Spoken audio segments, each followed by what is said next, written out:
We are back with Wil Hunter for part 2 of our chat. We get into the coordinators. Jay Johnson, what's the temperature on him so far? Just one game into the season. Then also, what are the best overreactions, not just from Michigan State, but across the country as well? Let's go.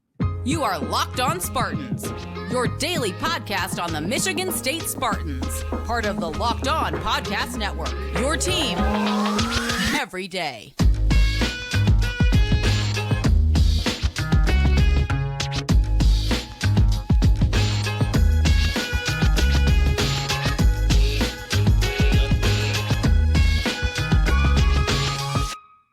Download the Gametime app, create an account, and use code LOCKEDONCollege, all one word, for $20 off of your first purchase. Spartan friends, Spartan family, Locked On Spartans listeners, thank you so much for kicking off your day with us here at Locked On Spartans, your team in green and white, 5 days a week. If you missed yesterday's show, well, it's going to sound pretty familiar to this show as well.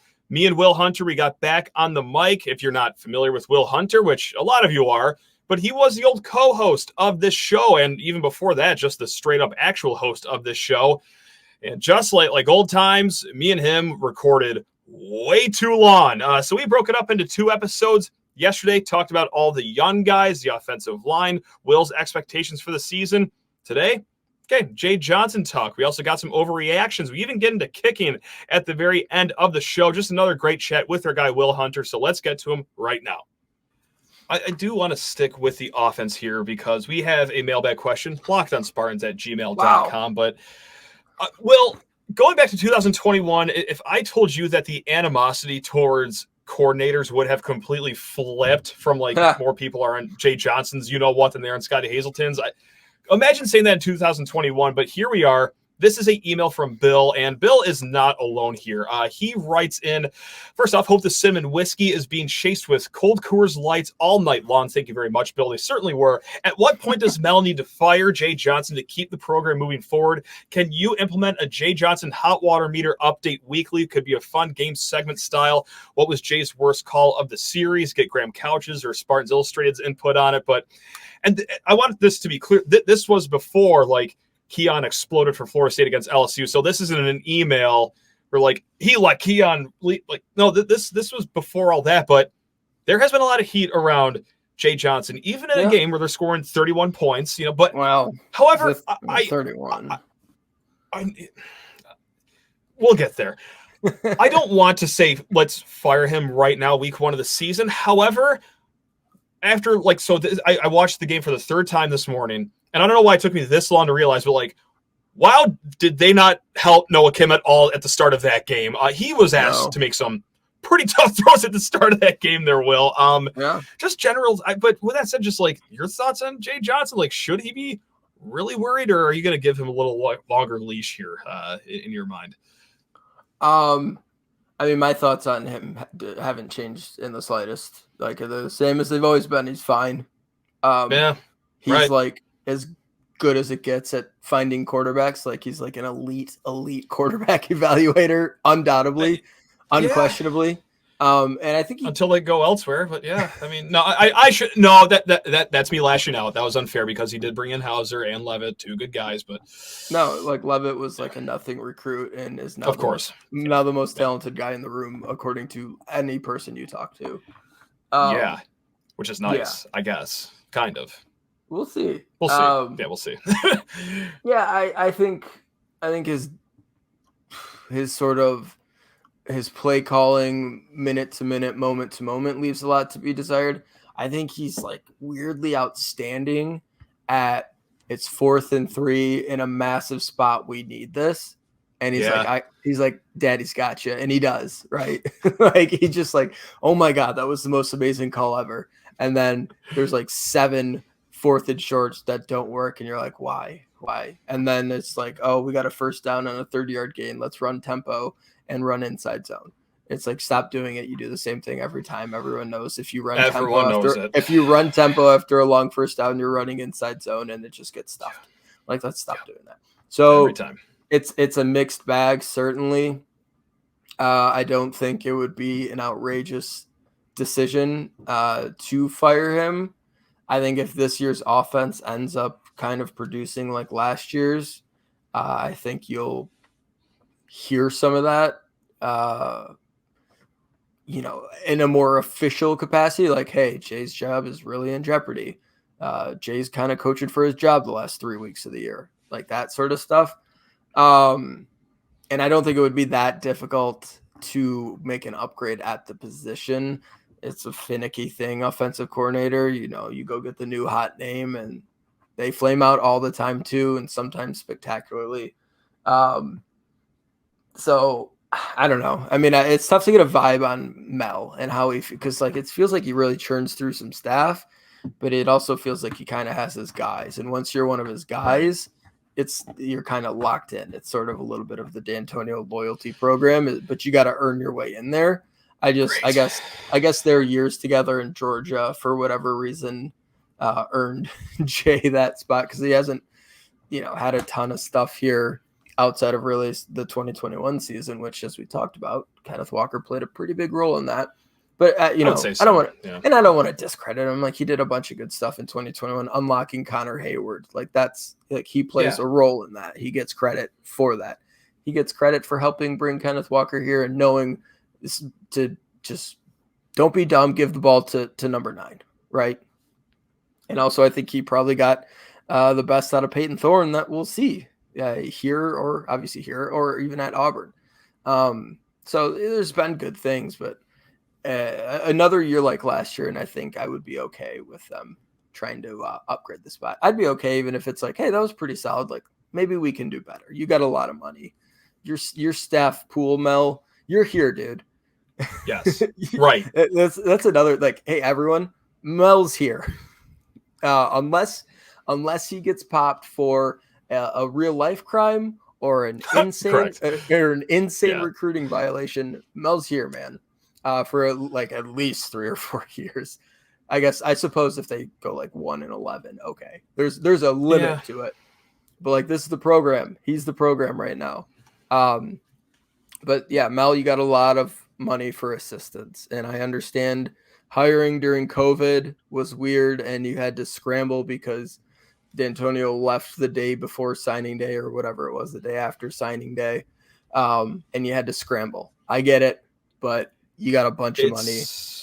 Right. And I've liked a lot of the other assistant hires he's made, whether it was like promotions. Sure. Hawkins has been dynamite. Hawkins is awesome. Hawkins is like one of the best position coaches in the conference. I feel Ephraim Reed so far so good. Yeah, definitely. Ephraim Reed, sure. Who is someone who he brought along as a young guy and promoted up, and that's seemed to have worked out. And I like the defensive line hire. I like the defensive backs coach hire, finding guys, with good pedigrees and professional experience, and who have been part of like Stanford had really awesome defensive linemen for a long time. Right. So Stanford has a turnover. Let's bring in the defensive line coach. So I've liked a lot of the hires that he's made from positions he has had to turn over since he got here. But it's just like Cap and Jay Johnson and Ross Elves have been kind of steady eddies here, and they appear to be his guys. So we'll sort of see what it would take to move on from them and Hazleton. More to come with our guy Wil Hunter here in a hot second, but first need to talk your ear off about LinkedIn Jobs. These days, every new potential hire can feel like a high-stakes wager for your small business, so you want to be 100% certain that you have the access to the best qualified candidates available. That's why you have to go check out LinkedIn Jobs. LinkedIn Jobs helps you find the right people for your team faster, and my favorite part, for free. That's right. It's free 99. And it's so easy to add your job to your LinkedIn profile. Even a schmuck like me can do it. And if I can do it, guys, I know you can do it as well. So when you do add your job, add the purple hashtag hiring frame to your LinkedIn profile to spread the word that you are hiring. Simple tools like screening questions make it easy to focus on candidates with just the right skills and experience so you can quickly prioritize who you would like to interview and hire. LinkedIn Jobs helps you find the qualified candidates you want to talk to faster. And like I said, for free. So what are you waiting for? Post your job for free at linkedin.com/lockedoncollege. That's linkedin.com/lockedoncollege to post your job for free. Terms and conditions. You got that right. They apply. Sure. Yeah, of course. Will, thanks a lot for your time. Really do appreciate it. But before getting you out of here, no. I got one more question here, and you could keep it within Michigan State. or you can take it as far out of the conference as you want. Week 1's in the books. What was your favorite overreaction from just media, fans, pundits? Like, do you have anything that sticks to mind? Because I have a few that are in my mind that are good candidates, but if you have anything that is like quick to the draw, I mean, fire away, my friend. Yeah, Colorado's good. That's my favorite overreaction. TCU might be dog. Had the Mickiest of Mouse seasons last year. I mean, look, thank you for all that you did against Michigan last year. I owe so much my happiness to their game against the Wolverines. But like, if the national title game didn't tell you how maybe fraudulent that was, and never mind the fact that they played like 5 or 6 backup quarterbacks en route to their season. And look, I know that this is ridiculous. Their team's a little bit different than they were last year. They had no Max Duggan, no Quentin Johnston. They lost some. They lost. Look, it's just a program that doesn't reload. They rebuild. They're not like they had an amazing season, and now they have to rebuild. So all the credit to their season last year. They're a really good team, but they however, might be dog. Well, and here's the thing, too. It's like Colorado, okay, Travis Hunter, find me a more electric player in college football. You can. Shedeur Sanders, a lot better than I thought he would be already in his first Power 5 game. However, I think Vegas has the spread against Nebraska just at, 2.5? Like Nebraska's favored. I did not know. I just saw 2.5, and I just figured, Colorado's favored, but not by that much. They're not even favored like this. Let me double check. So I think Colorado's going to be so much fun this year. Flatly, let me just oh my god, that. Yeah, right. I'm already having a great time with them. It's already fun. Like I think there's a very real possibility they're like 4-8, but they're just you got to watch every week because they're going to score 35 and they're going to give up anywhere between 53. Anywhere between 40 and 90. You just never know. Unless they will get scored on every single possession unless someone throws the ball Travis Hunter's way. Yeah. Like that's it truly is that easy this year, I think. However, they could also score in like 90% of their possessions, I feel like. Yeah, and they could fall on the right side of things and they could make a bowl game. It's not out of the question at all. But I don't think would be crazy. I think it's like, oh my god, they're good. Like, no, I think TCU just got a little exposed. All right, Colorado's now favored.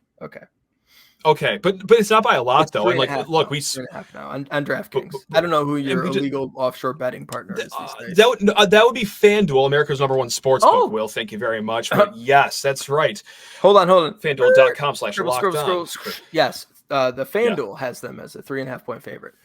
Thank you, company man, right there. Thank you very much. But yeah, it's not a lot. I mean, would not be indicative of a good team. No, just look at what Nebraska did on Thursday and then what Colorado did on Saturday. And Vegas is like, yes, these teams, because it's in Colorado, right?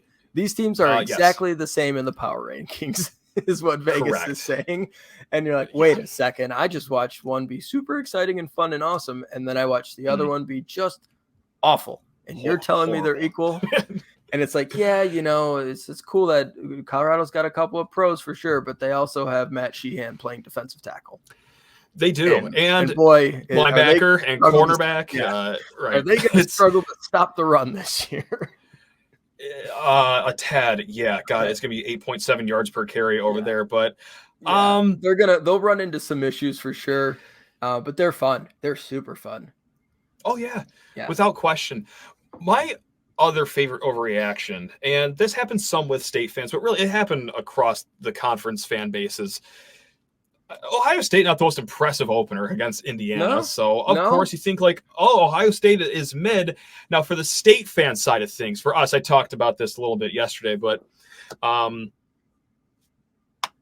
we don't score against Ohio State, and like their defense did look good against Indiana. Like all eyes point to like the 59-7 margin of victories that Ohio State has over Michigan State. It's like, how do we slow these guys down on offense? How do we slow them down on offense? And it's, oh my God, McCord is such a step back from Stroud. This is great. It's like, guys, we also have to score against Ohio State, which is something we have not done in the last 3 years either. So maybe just a little overreaction because they're a good defense still. I mean, and it's not perfect, but McCord was like QB4 in his class. Like, he'll probably figure it out. It's a pretty I would quarterback friendly think so. system. And honestly, Yeah. if he's just like, I have no idea what I'm doing. Okay, just throw it to Marvin Harrison Jr. That's all you got to do. Just drop back and throw it to him, and we'll be fine. That's all. Seems That's easy. it. Yeah. Or one of your other 4 top 100 receiver recruits. Just throw it up. That will Probably probably gonna work. help. Or just turn around and hand it to Travion Henderson, who's 5-star. Just, one of those things. They'll be fine. One more, they're gonna be really good. They're gonna be really good. It was them. Michigan were totally uninspiring, kind of sleepy, but like Michigan State was sleepy for a half too. Like, it happens. Penn State was really impressive.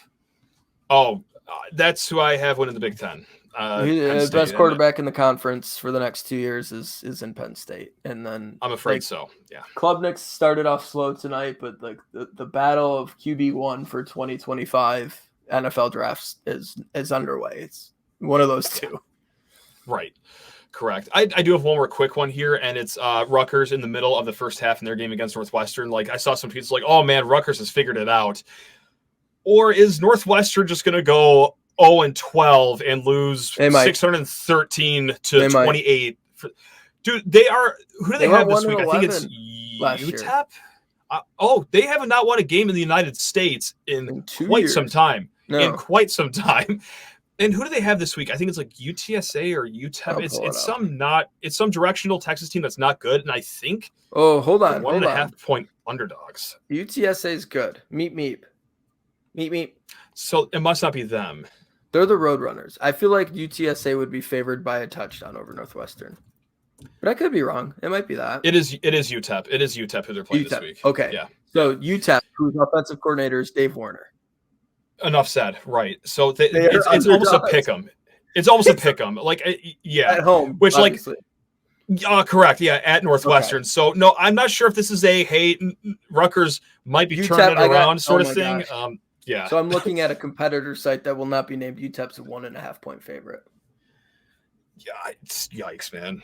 Yeah. That's no disrespect to Greg Schiano and the Scarlet Knights, but I don't think that was them turning the corner in week 1. I think that was Northwestern, unfortunately, given a nice preview as to what's to come for the next 3 months of their season here. Yeah, that was not a good overreaction. They might be the worst Power 5 team in the country. I don't think that's hot because Kansas is pretty good now. Might? Yeah, I think they are. I don't think there's a might. I don't think there's a might. I think it is a distant first place. Who's in contention? We thought Colorado could be in contention. They're not in contention. They're not. Is Iowa State bad this year? No, they're not bad. Bad, but like, okay, so they'll be bad, but Northwestern is horrible. They're terrible. Bad. Yeah, you know what? It might be between freaking Indiana and Northwestern, maybe Purdue. Certainly, there's like an ACC school out there that's gonna be Purdue in the running. Virginia Tech, like it's just straight up Virginia might not be good. West Virginia won't be good either, but yeah. Regular Virginia is a touchdown underdog at home to James Madison. Okay, well, there's a competition then. That's pretty okay. Bad. And but we're giving them a pass because they had a horrible tragedy. And a small pass. Yeah. Yeah. Right. Let's not. Oh, you know what? Baylor. Still a little bit more to come with Wil Hunter, but first, this episode of Locked On Spartans has been brought to you by Gametime.co. They were the absolute hookup last week as I'm walking into the stadium for Michigan State versus Central Michigan. Crack open the phone. I'm looking for 4 tickets. I find Section 16, Row 19 tickets for well below the face value, and that's just old hat for Game Time because they have the greatest flash deals, last-minute ticket deals. So if you're going to be in East Lansing this Saturday or the following one against Washington or the following one against Maryland, you have to try the Game Time app. It is so easy to find and buy tickets for every event in your area, not just Michigan State football, but also concerts, theatrical performances as well. It is the fastest growing ticketing app in the country for a reason. It is so quick to buy these tickets. Just 2 taps and you are all set. They come straight to your phone. You are not digging through your email when you're losing service outside of Spartan Stadium. No, they are sent directly to your phone. It cannot be easier with Game Time. So snag the tickets without the stress with Game Time. Download the Game Time app Create an account and use code LOCKEDONCollege. That's all one word, LOCKEDONCollege, for $20 off of your first purchase. Terms apply. Again, create an account and redeem code LOCKEDONCollege for $20 off. Download Gametime today. Last-minute tickets, lowest prices, guaranteed. Baylor, guess the Not a point good spread. start to the season. Guess the Not a point good start to spread. the Utah season. and Baylor. This is at Baylor. Guess the point spread. Utah, Baylor. I'm going to be off by at least 2 touchdowns. 13.5. 7. That's so bad. Oh, well, I was off by a touchdown. Not in the way I thought I was going to be, though. No, I'm stunned that it's Baylor's favored by, or Baylor's a 7-point underdog. That's it. Well, good for Baylor. I would start the parade just on that alone. There we go. After week 1, Texas State.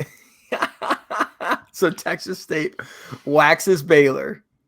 And is now a 12-point dog to UTSA, who's great. We love Meep. Oh, Meep. Yeah. Meep again. All day. But they're a 12-point favorite. So UTSA by the transitive property would beat Baylor by like 30 points. I love college. It is so great to be back. It is so great to be back. It's the best. Just like, oh my God. It's just East Carolina's 3.5-point dogs to Marshall. Oh, I love looking at that. I don't even know what it means. Filthy game coming off, but hey. Stinker. Real stinker. Can't wait to roll around in that mud. Yeah, I think Northwestern's probably going to be the worst Power 5 team this year. Yeah. We should swap them out for Oregon State. No, there's already too many good teams coming over. I need one doormat. All right, like I don't need the Beavers coming over here all good and everything. Like no, I like having Northwestern. They've been a really good team for like 3 years. Dude, they've been awesome. Yeah, yeah, they run the heck out of it, and they got DJU who looked the renaissance of DJU. I know he was he just looked happy. He looked happy too, which is nice. He had some really interesting a story over the summer where he's like, yeah, the Clemson offense kind of doo-doo butt. And apparently Dabo agreed because they brought in a new OC this year. But he's like, yeah, the offense I hated. And I didn't like the way it did not suit me. And they just wouldn't do anything about it. So, well, okay. So Stanford, we're going to go Stanford or Northwestern as worst Power 5 teams this year. Stanford beat Hawaii pretty good. Right. So they're going to get a win. Hawaii too. Yeah, right. You know, it's just Northwestern. I'm scrolling through the whole freaking list. That's it. When you're a home dog to UTEP week 2. Enough said. Enough said. You're the worst Power 5. I've seen enough. Right, exactly. All right. Are we really not going to talk about Noah Kim? No. Yeah, he was fine. He made some good throws. We talked about Noah Kim a lot. Oh, yeah. No, sure. Oh, God. I think he was a plus player on Friday for sure. Well, yeah. Maybe. I mean, he made some really bad throws too. First quarter doesn't, or first quarter and a half doesn't count in my book. Yeah, he had one in the third quarter too. It's to the point where we're not here to talk about that. We're not here to talk about that either. I wonder if that's sort of his thing or if that was uncharacteristic. Because apparently he decisively won the job, contrary to all reports. And contrary to everything, what a whiplash that is, right? Yeah, that was weird. Still not sure about that whole process, but we're not there every day. No, I think he was fine. He certainly made some really good throws, and I think if he comes out against Richmond I'm sure he'll be so much more comfortable because Richmond also full game under his belt, kind of knows the feel. Nerves will be a little bit less. I think if he comes out and just smashes, like, okay, we can sort of feel good about where the passing offense is headed. Yeah. I think you were so worried about the offense coming into the year. I feel like you got to be obviously, yeah, but like you were, I mean, everyone was worried, but I felt like you were kind of like more than most. Like you got to feel pretty good about the second half. I was confident. Right? Oh, sure. I was confident in the running game going into the season, but yeah, the passing game did leave a little mystery in the air. I left the game. No, this was a tale of two halves. In the second quarter, I was almost removed from my seat in section 16. Wow, moving up. But hey, How rich. I know, right? Look at me. That's right. Section 16, right behind the uprights. But yeah, like I walked out of the stadium being like, hey, pleasantly surprised. And that's against a Central team with a solid secondary. You know, I mean, it's I think he's fine. I think it's pretty clear he's a better thrower than Thorne was. Yeah, and he's got the targets too. Like Glover, we heard a lot about. Okay, you already saw why he was getting all that talk in the offseason. Tyrell Henry, so that as well helped. Now we can only hope that like maybe the tight ends can step their game up just a little bit, and someone can find Carr a pair of receiver gloves. But put some gloves on, please. Yeah, I think Carr had a kind of a night now that he didn't love. And it was weird. Yeah, Mosley had a huge drop. Carr had a huge drop, and then like he drilled Montori Foster in the face on the Hail Mary. Just like drilled him in the face. He sure did. Yeah. So it could have and probably should have been like 42-3 or whatever, but that's how it goes. College football. They're all bad at football right now. Like we always forget that. Like these are college football players, they all stink.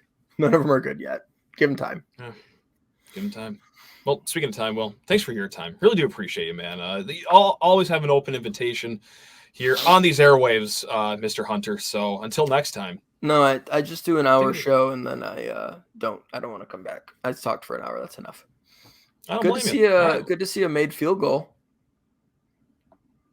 I almost fainted. I was like, there's no way. Whoa, he drilled that.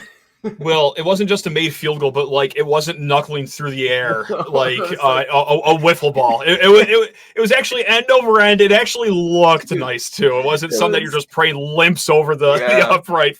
Like, it was beautiful. Yeah, like Kim's gonna try this one from 45, and I was like, oh god, no. And he kicked it. I was like, oh, okay. Yeah, pure. Drew it in there. I was like, okay, nice. He can kick. We have someone who can kick. Nice. It was good from 53 at least too. So he had some room. He had some room. It was a good kick. Solid kick. I do have to talk about the people putting the nets up, like as he's lining up for the kick and getting it off. I'm like, we didn't know a field goal was coming. Net crew. No, like we couldn't. Have you followed the program the last year? There's been no field goals attempted. Okay, they're probably they're all just stuck. Like they hadn't moved. Bang the rust off of them. A year. And then they went to go pull up the thing and like, my arm's frozen. Yeah, just soot covering the nets. It's creaking. Right. All the cobwebs weighing it down to the ground. Yeah. Get some WD-40 on the pulley system.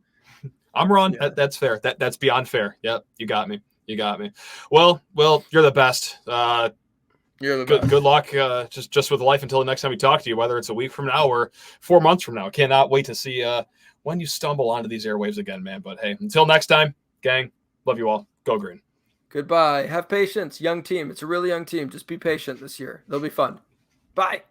And huge thanks to my guy, Wil Hunter, for stepping on for what ended up being 2 episodes. Always great talking ball with him. And yeah, we'll see when the next time we could drag him on is. But hey, until next time, we got one more show to go this week. It's going to be with Chase Glasser of Spartans Illustrated, another great football mind. We're going to try to have him on actually every single week this season, whether you guys like it or not. And from the sounds of it, from the feedback we got, sounds like you guys absolutely love it, and so do I. So you have that to look forward to tomorrow. We'll get into what we can expect out of the Richmond Spiders. Yes, just an FCS opponent, but they have pulses too, guys. Like they are going to come in looking for the upset. So what are they going to be all about? What did Chase see from last week? What does he want to see this week? But hey, we'll get into it all tomorrow. Until then, enjoy the rest of your day. Love you all. Go Green.